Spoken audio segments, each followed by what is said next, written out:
a ver que justamente un transconductor, como un dispositivo de dos puertos, lo podemos pensar como, básicamente, una determinada impedancia de entrada dada por una capacidad y una resistencia de entrada, ¿sí?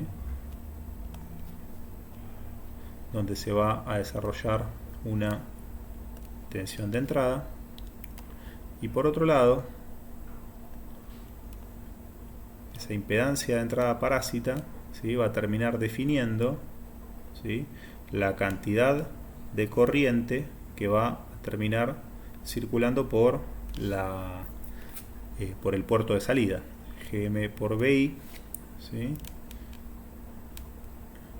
y por supuesto con sus respectivas capacidades e impedancias parásitas en el puerto de salida.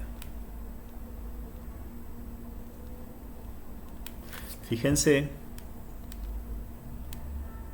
que esto es un poco lo que les comentaba. En tanto y en cuanto uno mejore la modelización de todos estos dispositivos, va a tener un modelo más complicado del dispositivo transconductor, ¿sí? Nosotros, como punto de partida para empezar a entender la complejidad del dispositivo, ¿sí?, vamos a quedarnos con un modelo de este estilo, ¿sí?, donde tenemos una fuente controlada una fuente de corriente controlada por tensión, ¿sí?, y vamos a ver que a medida que mejoremos este modelo, es decir, que lo hagamos más ideal, vamos a terminar con, ¿sí?, esto va a ser lo que nosotros vamos a llamar nuestro modelo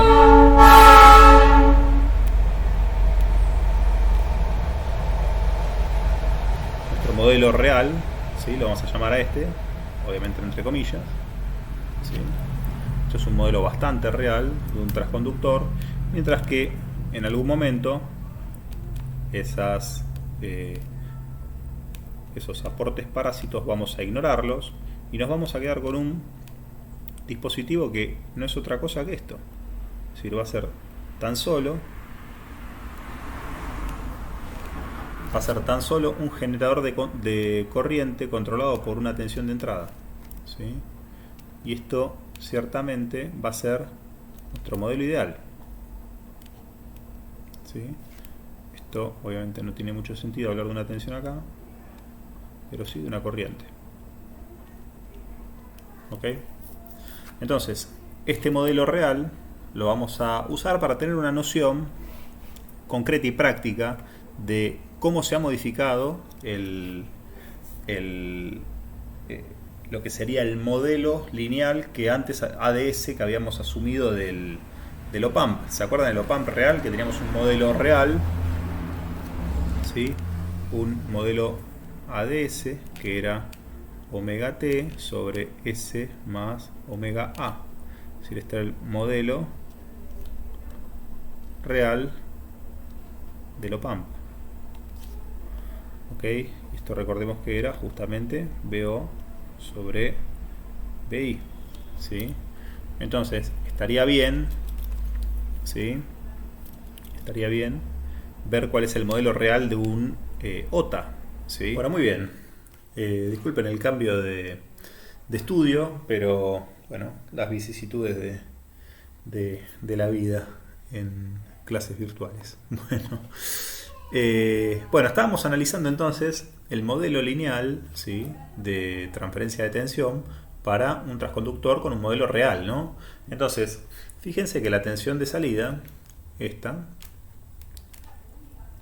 de alguna forma para buscar una analogía con respecto al OPAMP que teníamos antes, podría ser justamente averiguar esta tensión en función de la tensión de entrada. Que eso, fíjense que sale muy fácil porque es esta corriente que tengo acá por toda esta impedancia, básicamente, ¿sí? Es decir, con un sentido de circulación diferente, ¿no? Porque justamente esta corriente no coincide con el sentido de tensión de BO. Entonces, simplemente va a ser menos Gm por BI, ¿sí?, menos Gm por BI. De cualquier forma, el signo es absolutamente arbitrario, ¿no? Porque ustedes ya han visto que eventualmente podríamos reversar invertir la polaridad de entrada y eventualmente cambiar la dirección de circulación de la corriente, ¿sí? Entonces, debido a esto vamos a descontar este signo que está acá, que es anecdótico, ¿sí? Por lo tanto, vamos a decir que en módulo al menos, o invirtiendo esta tensión para que justamente este sentido cambie, ¿sí? Vamos a tener Gm por BI, ¿sí? Dijimos por esta impedancia, que básicamente es 1 sobre esta admitancia, que es mucho más fácil de calcular, ¿no? G0 más S C0, ¿sí? Entonces, fíjense que la relación BO sobre BI es simplemente Gm sobre G0 más SC0. Dejando esto mónico, fíjense que nos va a quedar algo muy parecido a lo que teníamos antes. Gm sobre C0, ¿sí? Sobre S más G0 sobre C0, ¿sí?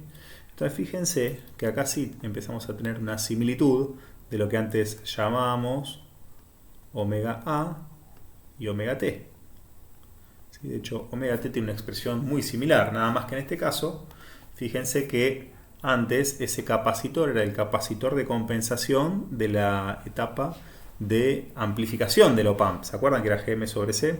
Mientras que esto que teníamos acá, del mismo modo, era un polo de muy baja frecuencia que estaba dado justamente por el efecto Miller de ese capacitor que aumentaba muchísimo y en consecuencia la frecuencia de corte disminuía muchísimo porque ese capacitor se había hecho muy grande, ¿sí? Por efecto Miller.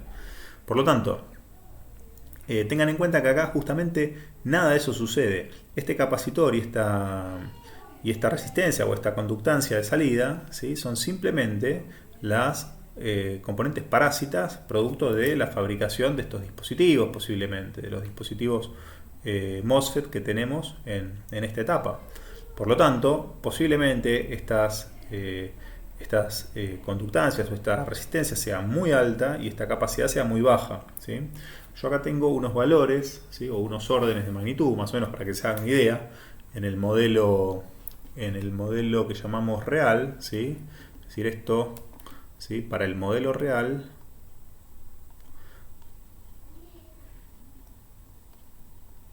lo ponemos entre comillas porque es un modelo obviamente simplificado, ¿sí? Miren, acá tengo unos órdenes de magnitud para R0 que está en torno a los 5 megaohms, ¿sí?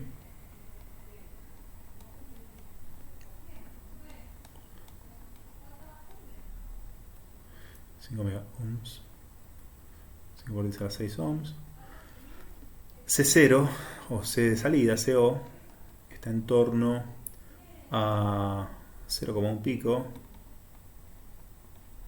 faradio, o lo que es igual a 1 por 10 a la menos 13, ¿sí? GM, estos datos son coincidentes con las hojas de datos de los OTA más clásicos, que ya los vamos a ver. Son 200 microsiemens, está en el orden de los 200 microsiemens. Recuerden que, es decir, que esto es 2 por 10 a la menos 4, un poco para hacer las cuentas rápido, ¿sí? Siemens. Y dicho esto, fíjense que justamente omega A, ¿ok? Omega A nos va a dar un valor con estos valores que está en torno a, acá lo tengo calculado yo, a sería algo así como 1 sobre pi por 10 a la 8. Me da a mí que esto es aproximadamente, coincide con una FA de 330 kHz más o menos, o 300 kHz para hacer números redondos, ¿sí? 300 kHz. Y lo primero que tenemos que comparar, y lo primero que tendríamos que tener en mente, que este valor, ¿sí? Ya no es un valor tan bajito como era antes. Es decir, que el comportamiento de baja, digamos, que va a tener este dispositivo, la ganancia de tensión que va a tener este dispositivo en baja frecuencia, se va a mantener plano hasta los 300 kHz, cosa que recordemos que antes eran hasta unos pocos Hz, ¿sí? Por lo tanto, hay una diferencia muy sustancial en este valor. Mientras que la omega T, ¿sí? Lo que llamamos omega T, a ver si la tengo calculada, creo que no la calculé. Bueno, no la calculé, pero vamos a calcularla. Gm sobre C, es decir, la omega T, fíjense que da 300 MHz.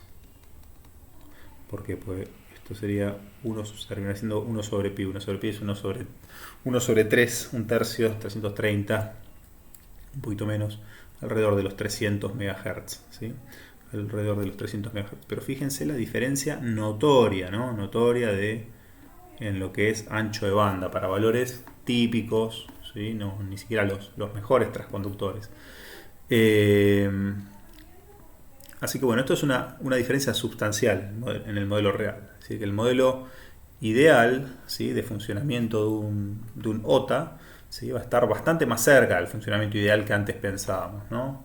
Ahora, lo que no sabemos es cuánto va a ser justamente la ganancia, la A sub 0, que era la ganancia la ganancia para S igual a 0. Sospechamos que va a ser Gm por R0, pero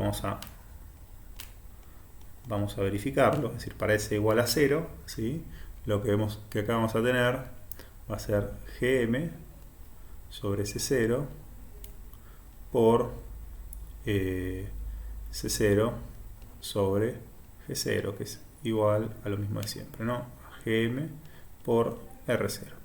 ¿Sí? Es un poquito, veo que es un poquito lo que sospechábamos. Esto es para S igual a 0, es decir, que esto va a ser nuestro famoso A0, ¿sí? Gm por R0. Esto es lo mismo de siempre. Entonces, esto de cuánto estaríamos hablando para estos valores, 10 a la 3 es algo así como 60 dB. ¿Ok? 60 dB. Bueno, al menos notamos que la ganancia de tensión no es tan exagerada ni tan elevada como la que teníamos antes, que sabíamos que podía andar por encima tranquilo de los 80-90 dB. En este caso llegamos a 60 dB, y llegamos a 60 dB, fíjense, con una salvedad, ¿sí? Es decir, justamente cuando el transconductor está cargado con su resistencia parásita, ¿sí? ¿Qué pasaría si nosotros a un OTA, ¿sí?, lo cargamos justamente con una resistencia, una RL, ¿sí? Posiblemente lo que suceda es que justamente cuando nosotros cargamos a un dispositivo de este estilo y queremos justamente ver la ganancia de tensión, es decir, BO sobre BI, ¿sí?, lo que vamos a notar es que justamente esta RL, a menos que sea exageradamente grande para que no afecte a la RO, que en este caso ya vemos que es muy grande, que es de 5 mega, ¿sí?, a menos que esta sea exageradamente grande, de muchos cientos de mega, de muchas decenas de mega, lo cual ya sería casi para los fines prácticos la entrada de otra etapa, ¿sí?, de otra etapa de un OTA, ¿sí?, a menos que carguemos con la entrada de otro OTA, esta resistencia que tenemos acá nos va a jugar en detrimento de esta propia ganancia, porque vemos que cualquier cosa que colguemos acá va a venir a bajar aún más la resistencia parásita. Y bajar esta resistencia parásita implica que este término baje considerablemente, ¿sí? Si este término baja considerablemente, nosotros ya sabemos que estamos empeorando el rendimiento de nuestro dispositivo que nos provee ganancia. Empeorar el dispositivo que nos provee ganancia, ya sabemos que para todo lo que vimos hasta ahora con dispositivos activos nos jugaba en contra. Es decir, lo único que no queremos hacer es perder ganancia. Y en estos dispositivos algo que casi es mala palabra es hacer este tipo de cuestiones, ¿no? Acá le vamos a colgar cosas de altísima impedancia, como por ejemplo una entrada de un siguiente OTA o un capacitor.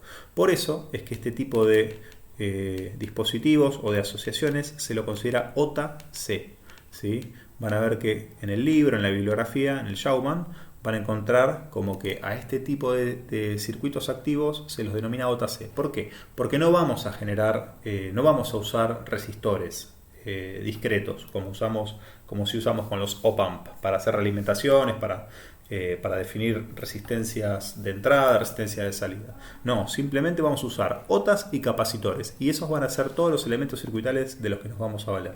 Entonces uno dirá, bueno, pero ¿cómo justamente implementamos cómo podríamos implementar, eh, cómo podríamos implementar un resistor. Bueno, ahora lo vamos a ver justamente cuando hagamos un ejemplo, ¿sí? Vamos a ver cómo podemos hacer para no necesitar a los resistores. Entonces, algunas observaciones que podemos ir destacando de todo lo que analizamos hasta ahora de los OTA, ¿sí? Entonces, el OTA, ¿sí?, es un dispositivo que va a tener mucho más ancho de banda que el OPAMP. Es decir, el ancho de banda del OTA va a ser bastante mayor que el ancho de banda que nos van a en general que nos va a proveer un OPAMP. ¿Sí? Esta es una ventaja comparativa muy importante, ¿sí?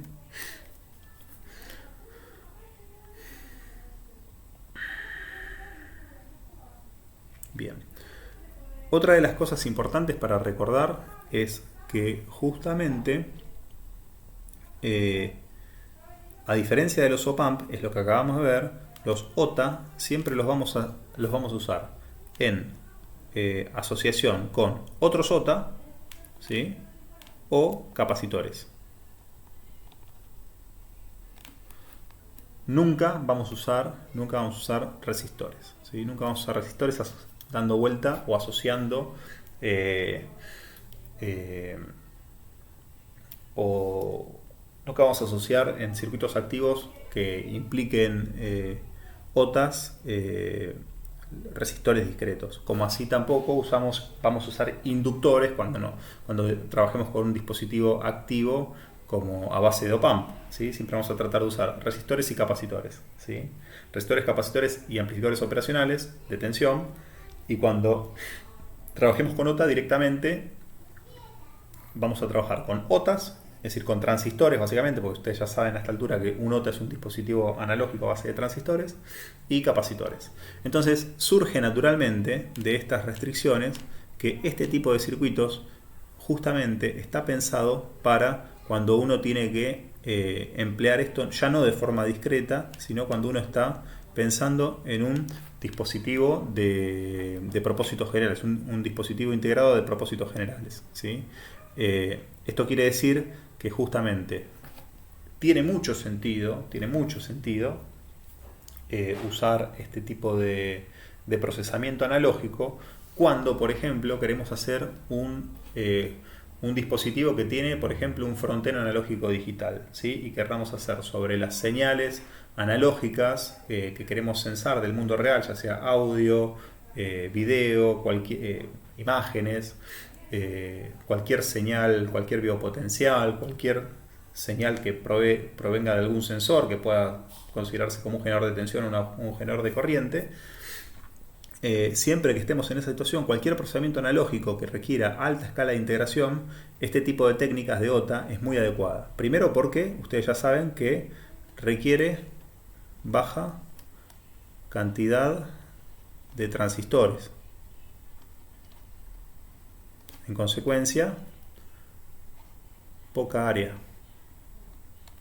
de silicio.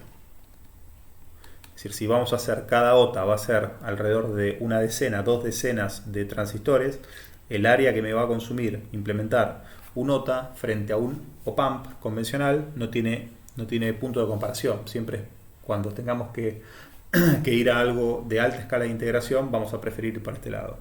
Por otro lado, los capacitores, ¿sí? Los capacitores son muy fáciles de realizar en alta escala de integración. Los capacitores son bastante más sencillos y más precisos de realizar en los procesos de fabricación. Sin embargo, los resistores no.